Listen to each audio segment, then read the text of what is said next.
चाहता हूं तो आप लोगों के सहयोग से ही कर पा रहा हूं, क्योंकि शिष्टाचार और अनाचार जो भी होता है वो शिक्षक ही हमें सिखाता है। लेकिन मैं एक चीज देख रहा हूं कि आप लोगों के साथ जो अन्याय हुआ है, जो अन्याय होता आ रहा है, वो बहुत दुखद है और बहुत गंभीर है। एक साल बहुत होता है। किसी भी छात्र को पास होने के बाद अगर उसे एक साल तक आगे वाली क्लास में न बढ़ने दिया जाए तो कितना दुखद होगा मैं समझ सकता हूं कि मैं 12वीं क्लास में पास हो जाऊं और मुझे एक साल बाद किसी कॉलेज में एडमिशन दिया जाए। 28 अगस्त 2019 को इन सभी शिक्षक भाइयों का रिजल्ट आ गया था। ये सब लोग शिक्षक की परीक्षा पास कर चुके थे, इन सब लोगों का चयन हो चुका था। मेरा मानना यह है कि एक साल हो गया लेकिन अभी तक शिवराज सरकार कोई भी एक्शन इन लोगों के लिए क्यों नहीं लिया गया है?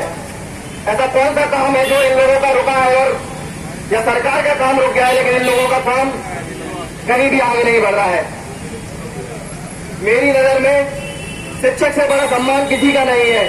सभी जानते हैं गुरु ब्रह्मा, गुरु विष्णु, गुरुदेवो महेश्वरा, ठीक है, ये तीनों देवता हमारे लिए वरिष्ठ हैं और इन तीनों देवताओं के हमने अगर सामने रखते हैं तो हमारे भगवान ने भी कहा था कि हम गुरु को आगे कर देंगे। आप एक बात मुझे बताएं, शिवराज सरकार से मेरा एक विनम्र आग्रह है कि एक साल इन लोगों की परेशानी आप लोगों को क्यों दिखाई नहीं दी? चलिए 3-4 महीने हम लॉकडाउन के और कोरोना के चक्कर में हम मान लेते हैं कि बहुत देश में विपत्ति आ चुकी थी, लेकिन उस विपत्ति का भी आपने अवसर में कन्वर्ट किया है। आपने बनी हुई सरकार को गिराकर उस सरकार को ध्वस्त करके अपनी सरकार बना ली। आप हर जगह सरकार गिराने की कोशिश करते हैं। ये काम कैसे हो पा रहे हैं? इन शिक्षकों की कोई भी कार्रवाई क्यों नहीं हो रही है?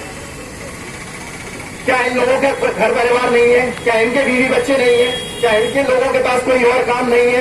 ये यहाँ गर्मी में बैठे हुए हैं। आज 14 दिन इन लोगों को लगातार मैं देख रहा हूँ, लेकिन कोई भी मीडिया भाई हमारा इन लोगों को सहयोग करने नहीं आया है। मेरा मीडिया भाइयों से सहयोग और बहुत विनम्र आग्रह है कि आप लोग कृपया करके इन लोगों के लिए आगे आए। आप लोग चौथा स्तंभ है लोकतंत्र का, इस लोकतंत्र की हत्या होने से बचाएं, क्योंकि अगर जब तक आप लोग अपनी बात, इन लोगों की बात ऊपर तक नहीं ले जाएंगे, ये बात तभी रह जाएगी। ये आंदोलन अगर आगे बढ़ाना है, हम सभी लोगों को सहयोग करना होगा। मैं सुबह अस्पताल से अपना पेशेंट देखकर लौट रहा था तो मेरे दिमाग में सिर्फ यही था कि आज मुझे अपने शिक्षक भाइयों के पास जाना है।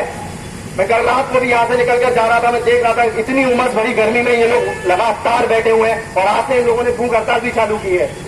तो आप लोग कृपया करके ध्यान दीजिए। आप एसी के कमरों में बैठकर, एसी गाड़ियों में घूमकर ऐशो आराम ले लेते हैं, लेकिन इन लोगों के बारे में भी सोचिए कि ये लोग अपना घर परिवार कैसे चलाएंगे।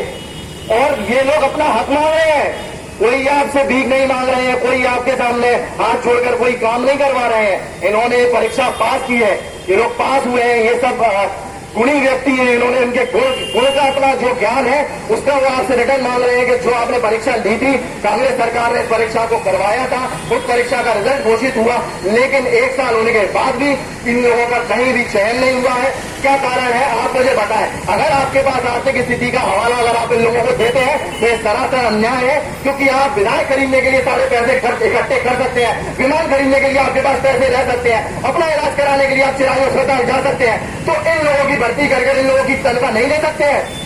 तो कृपया करके आपसे मेरा विनम्र आग्रह है, आप जल्द से जल्द इनकी मांगों को पूरा किया जाए, अन्यथा मैं अपनी तरफ से जितना सहयोग होगा अपने कांग्रेस पार्टी के वरिष्ठ नेताओं को इस बात को पहुंचाऊंगा और इस आंदोलन को पूरा आगे तक ले जाऊंगा जब तक कि इस तक कोई निर्णय नहीं आ जाता है। बहुत बहुत धन्यवाद।